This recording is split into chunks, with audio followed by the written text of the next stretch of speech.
You know, some speeches go down in history for their brilliant writing, others for the way they changed the world. But some are remembered for their raw, unfiltered passion, like a volcano of words that's been building up for decades. Today, we are diving into one of the most famous examples of all time, the Sermon of the Roaring Camel. And that title? The title is the key to this entire thing. A shikshika is literally the sound a camel makes when it's all worked up. It's this fleshy sac in its throat that inflates, it lets out this huge roar, and then, poof, it deflates and the sound is gone. As a metaphor, it's perfect, right? It's this sudden, fiery outburst that just swells up and then, just as quickly, vanishes. So, what was all the roaring about? Well, at its core, this was about a grievance he'd been holding on to for a very, very long time. The speaker kicks things off by staking his claim to leadership, a right he was convinced was his from the get-go, but was taken from him. And he doesn't just say, hey, it should have been me. No, he uses this incredible metaphor. He says his connection to the caliphate was like the axis to a millstone. I mean, think about that. The whole massive stone, everything that does the work, it spins around that one central pin. Without it, the whole system is useless. That's how essential he felt he was, and yet he was bypassed. So being denied like that, it left him in a really terrible spot. He felt like he only had two ways forward, and honestly, both of them were just awful. It was the ultimate rock in a hard place situation, but with the fate of a community at stake. His choices were bleak. Option 1, fight for it. But he said that would be like attacking with a severed hand. He just didn't have the support to win. Option 2, wait. But that meant suffering through what he called a blinding darkness, this long, oppressive period where people just grow old and hopes die. He chose patience. But listen to how he describes it. This wasn't some peaceful, Zen-like waiting. It was agony. He says it was like having a thorn in his eye and a bone stuck in his throat. Imagine that. You can see everything you believe is yours being taken right in front of you, but you are completely powerless to stop it. So all those years of waiting, of watching, it gave him a pretty unique and critical perspective on the leaders who ruled during that time. And in this sermon, believe me, he does not hold back. So here's the sequence of events from his point of view. The first leader takes charge, then hands it over to the second. The second guy rules harshly, and then he sets up a council that ends up picking the third. For the speaker, every single one of these steps was just another wrong turn. He paints this amazing picture of the second caliph's leadership, comparing it to trying to ride an unruly camel.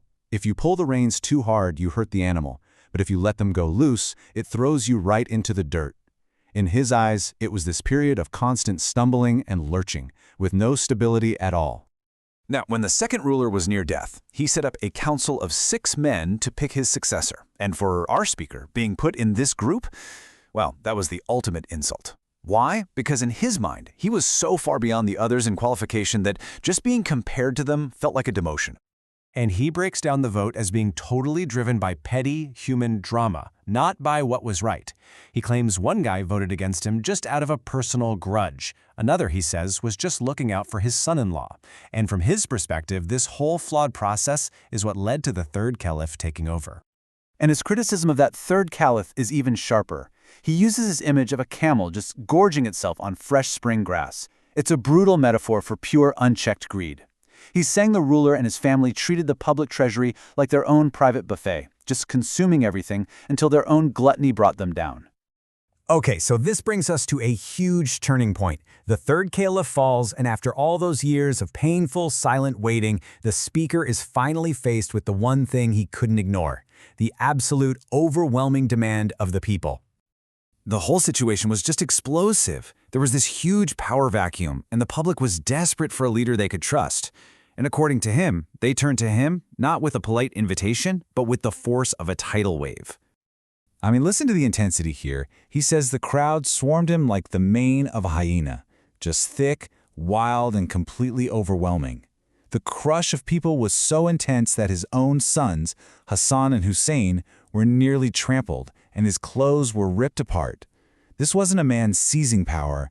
This was a man being swept into it. So you have to ask, why say yes now, after all this time?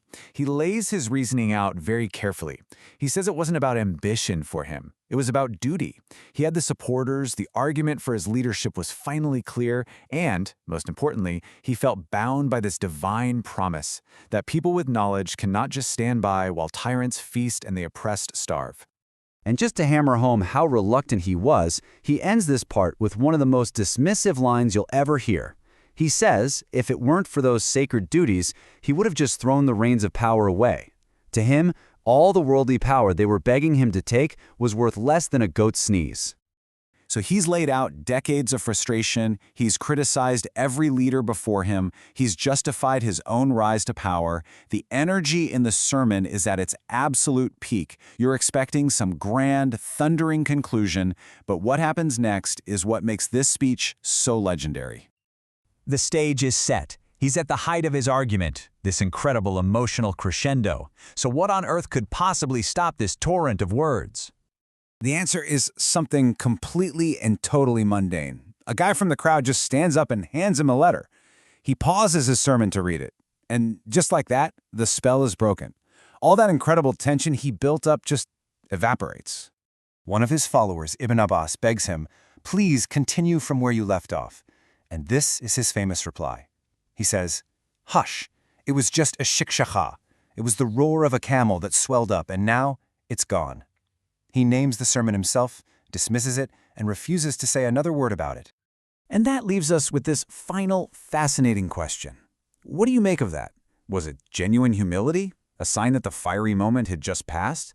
Or was it a brilliant political move, a way to say everything he'd been holding in for decades, and then immediately distance himself from it? The roar of the camel may have subsided, but the echoes of his words, they've lasted for centuries.